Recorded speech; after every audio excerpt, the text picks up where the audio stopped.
دین اسلام کے تمام عقائد و اعمال اور نظریات کی بنیاد قرآن و حدیث پر ہے۔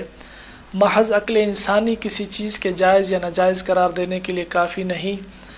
اس حوالے سے آقا علیہ الصلاۃ والسلام کا فرمان ملاحظہ فرمائیں۔ حضور علیہ الصلاۃ والسلام نے ارشاد فرمایا، ترکت فیکم امرین لا تضلوا ما تمسکتم بہما کتاب اللہ و سنت نبیہ۔ فرمایا میں تمہارے درمیان دو ایسی چیزیں چھوڑے جا رہا ہوں کہ اگر انہیں مضبوطی سے تھام لو تو ہرگز گمراہ نہ ہوگے، اور وہ قرآن اور سنت نبوی ہے۔ یعنی ہر مسلمان کا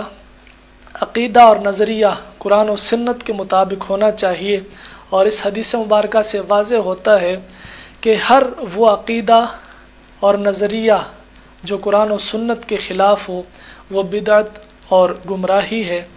اب اس مقام پر ایک سوال یہ پیدا ہوتا ہے کہ قرآن و حدیث کی صحیح تشریح اور تعبیر کے لیے کس چیز کو مد نظر رکھنا ضروری ہے، کیونکہ آج ہمارے معاشرے میں ہر طبقہ قرآن و سنت کی طرف دعوت دیتا ہوا نظر تو آتا ہے، لیکن تمام ہی کی تبیین اور تفہیم مختلف ہے۔ تو جاننا چاہیے کہ حضور علیہ الصلاۃ والسلام نے ہمیں اس مقام پر کیا تعلیم ارشاد فرمائی۔ اس حوالے سے حضرت عمر فاروق رضی اللہ تعالی عنہ نے فرمایا، لوگوں میں تمہارے درمیان اسی طرح کھڑا ہوا ہوں جس طرح نبی کریم صلی اللہ علیہ وسلم ہمارے درمیان کھڑے ہوئے تھے، اور آپ علیہ الصلاۃ والسلام نے ارشاد فرمایا کہ تم میں سے جو شخص جنت چاہتا ہے تو اسے میں اپنے صحابہ پھر تابعین پھر تبع تابعین کے بارے میں وصیت کرتا ہوں کہ اس جماعت کو لازم پکڑو، کیونکہ اس کے بعد جھوٹ عام ہو جائے گا اور لوگ قسم طلب کیے بغیر قسم کھائیں گے اور گواہی طلب کیے بغیر گواہی دیں گے۔ اب نبی کریم صلی اللہ علیہ وسلم نے اپنی امت پر ان تین زمانوں کی پیروی کو لازم قرار دیا، جس سے ہم قرون ثلاثہ کہتے ہیں۔ تو جب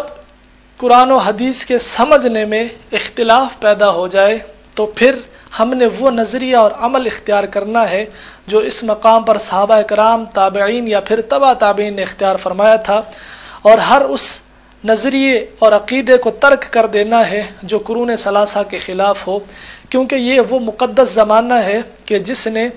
سر کی آنکھوں سے نبی کریم صلی اللہ علیہ وسلم کو دیکھا،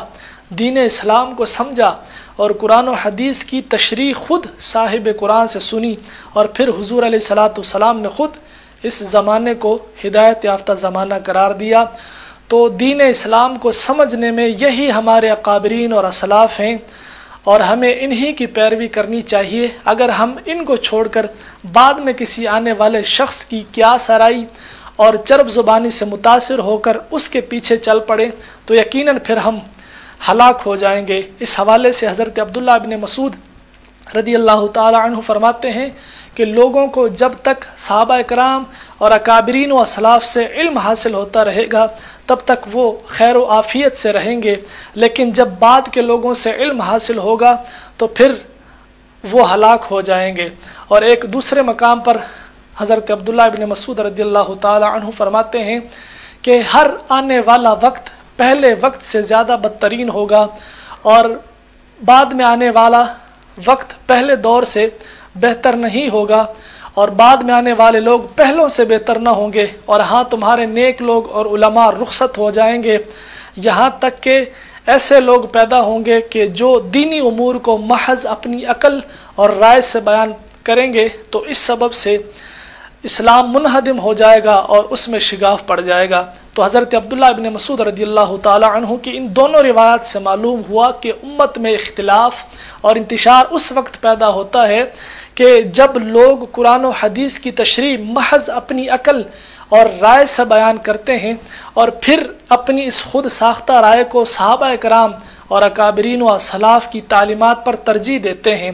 بدقسمتی سے آج ہمارے معاشرے میں یہی فضا موجود ہے، اور اس میں روز بروز اضافہ ہوتا چلا جا رہا ہے، اور ایسے لوگ جو قرآن و حدیث کی تشریح محض اپنی عقل اور اپنی رائے سے بیان کرتے ہیں، وہ امت کے اندر ایک